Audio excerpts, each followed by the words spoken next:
Février 2015. Le soleil de Californie réchauffe lentement San Francisco. Pourtant, dans les locaux de Notion, l'ambiance est plutôt polaire. Ivan Zhao fait les 100 pas dans son petit bureau. Ah, Jess, Chris. Entrez.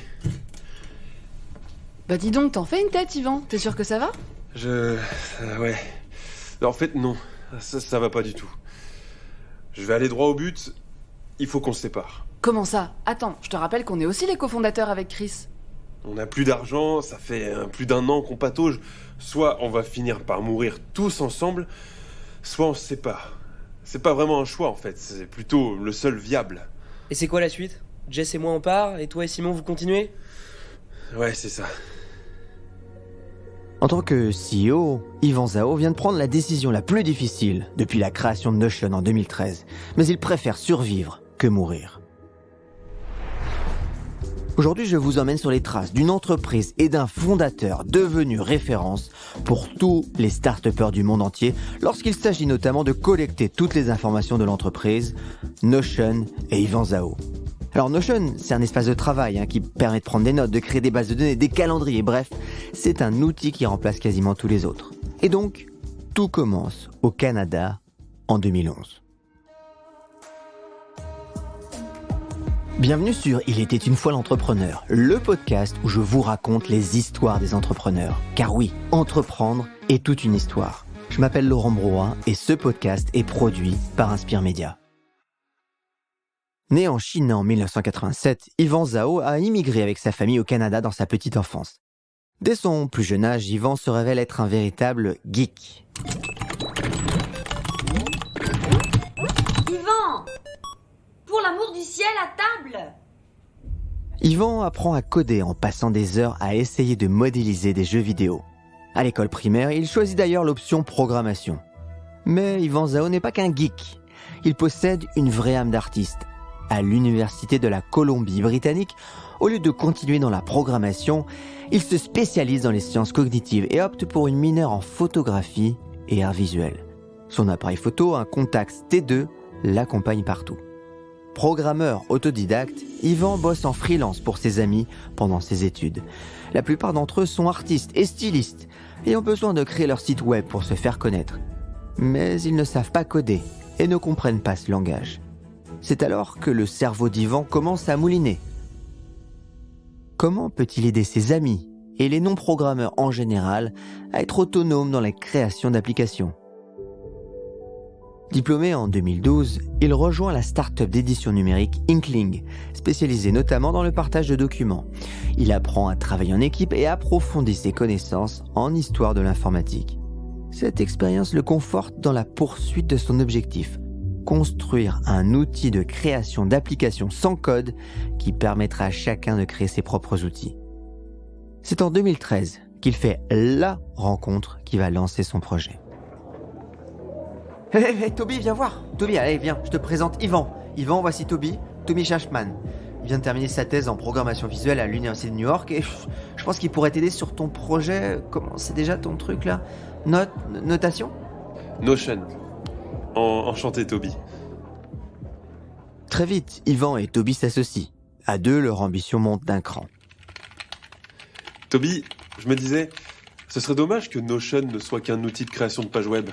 Ouais, tu peux développer ? J'en sais rien, mais faudrait qu'il puisse faire encore plus que ça. Ah ouais, genre un outil que les gens peuvent utiliser sans avoir à apprendre à coder et pour créer n'importe quelle application web.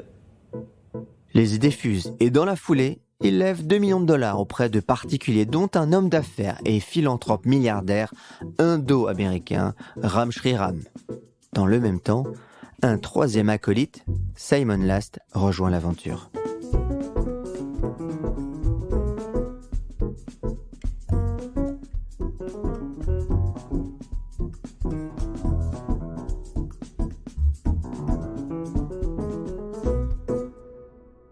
Merci de laisser un message après le bip sonore. Salut Simon, ici Toby. Suite à nos discussions sur ton projet de programmation visuelle, j'aimerais beaucoup te rencontrer. Je voudrais aussi te présenter à Yvan, mon associé. On pourrait avoir besoin de toi pour Notion. Si ça te va, retrouvons-nous vendredi prochain autour d'une bière. Salut, à bientôt. Simon Last est encore à l'université, il est déjà un programmeur visuel très doué. Et c'est ainsi qu'après quelques bières et 2 heures de conversations animées et passionnées que Simon, convaincu par Toby, quitte son stage d'été pour rejoindre l'équipe.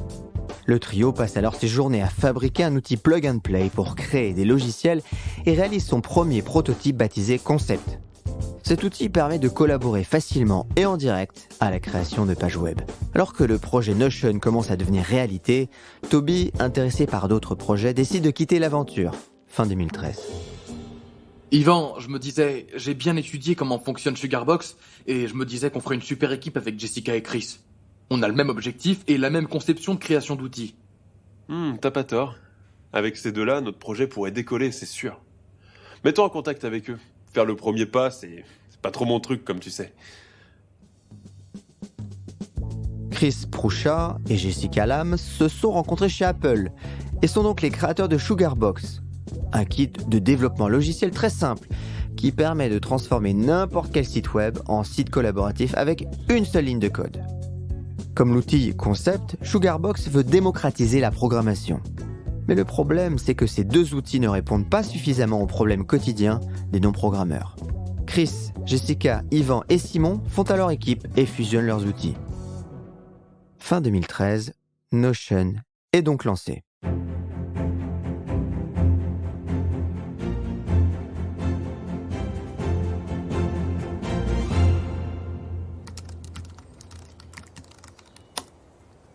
Ah putain, ça a encore planté. Mais non, les gars, c'est chaud là, ça devient vraiment problématique. Va falloir qu'on embauche un développeur, sinon on n'avancera jamais. Embaucher un développeur.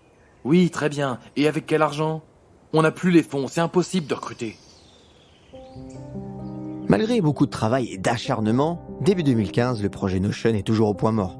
L'application plante constamment et l'entreprise est au bord de la faillite. À court d'argent, Yvan sait qu'il n'a plus d'autre choix que de licencier Jessica et Chris. Car pour rien au monde, il n'abandonnera le projet. Et c'est quoi la suite ? Jess et moi on part, et toi et Simon vous continuez ? Ouais, c'est ça. Je suis tellement désolé. Je me suis planté. J'étais persuadé que les gens se jetteraient sur notre appli, mais en fait, ils s'en foutent. On doit tout reprendre de zéro. Cette fois, on doit vraiment comprendre ce que les utilisateurs veulent avant de faire quoi que ce soit. Ce nouveau départ, Simon et Yvan vont le faire à Kyoto.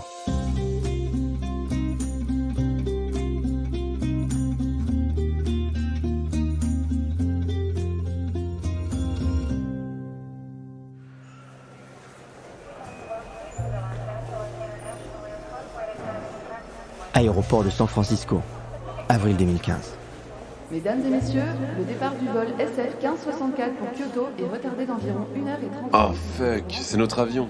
Avec le temps et la patience, la feuille de mûrier devient satin. T'es con. Avec une équipe centrée sur leur duo et leur déménagement au Japon, Yvan et Simon ont maintenant une plus grande marge de manœuvre pour refonder Notion et lui donner toute sa place dans le monde réel. Et ça, c'est une autre histoire que vous découvrirez au prochain épisode. Merci. Je crois que c'est le mot le plus simple pour exprimer ce que je ressens là maintenant.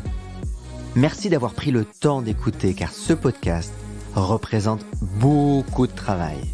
D'ailleurs, pensez bien à mettre des étoiles et à parler de ce podcast autour de vous seulement si vous avez appris des choses ou si vous avez été inspiré. Ce podcast a été écrit et réalisé grâce à Thibaut, Frédéric et Marie. Allez, je vous donne rendez-vous au prochain épisode.